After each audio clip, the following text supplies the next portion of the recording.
WhatsApp guys, কি অবস্থা সবার? আশা করি ভালো আছো। আমি মিজান শেখ, শিক্ষার্থী, রাজশাহী বিশ্ববিদ্যালয়। আজকে আমরা স্পেলিং নিয়ে আলোচনা করব। স্পেলিং এই টপিকটি বিশ্ববিদ্যালয়ে ভর্তি পরীক্ষার জন্য খুবই গুরুত্বপূর্ণ।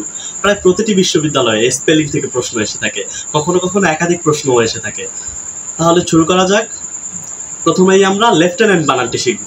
লেফটেন্যান্ট বানানটি মনে রাখা একই সাথে খুবই কষ্টকর, এবং এই বানানটি আমরা এভাবে মনে রাখতে পারি যে মিথ্যা তুমি 10 পিঁপড়া, lie you tenant. Lie you tenant এর সম্পূর্ণ রূপ হচ্ছে লেফটেন্যান্ট।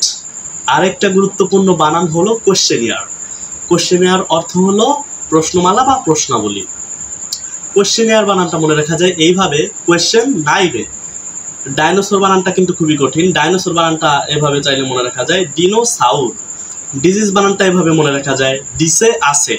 রেস্টুরেন্ট বানানটা খুবই কঠিন। রেস্টুরেন্ট বানানটা এভাবে চাইলে মনে রাখা যায় রেস্টাউরান্ট। অ্যাসাসিনেশন মানে গুপ্ত হত্যা। এই অ্যাসাসিনেশন বানানটা বিভিন্ন বিশ্ববিদ্যালয়ে ভর্তি পরীক্ষা সহ চাকরির পরীক্ষাও এসেছে। অ্যাসাসিনেশন বানানটা এভাবে মনে রাখা যায় অ্যাজ আই নেশন। আরও কিছু বানান রয়েছে যেগুলো আমরা কনফিউশনে ভুগি, যে প্রথমে ই হবে নাকি প্রথমে আই হবে। এরকম কিছু বানান দেখে নেওয়া যায়। রিসিভ, ডিসিভ, কনসিভ, পারসিভ, এই বানানগুলোতে অবশ্যই শুরুতে ই পরে আই হবে। তাহলে মনে রাখা যায় এইভাবে, রেসে ইভ, ডেসে ইভ, পারসে ইভ, কনসে ইভ। রিসিভ বানানটাও এরকম। রিসিভ বানানটা হবে রেসে ইট। তবে খেয়াল রাখতে হবে যে বিলিভ এবং অ্যাচিভ বানানটা ব্যতিক্রম। বিলিভ এবং অ্যাচিভ বানানটাতে শুরুতে আই পরে ই।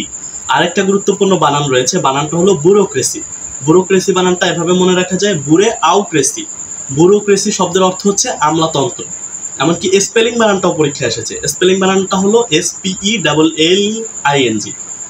ম্যালেরিয়া বানানটা এভাবে মনে রাখা যায় মালা রিয়া। ডায়রিয়া বানানটা এভাবে লেখা যায় ডায়ার হো ইয়া।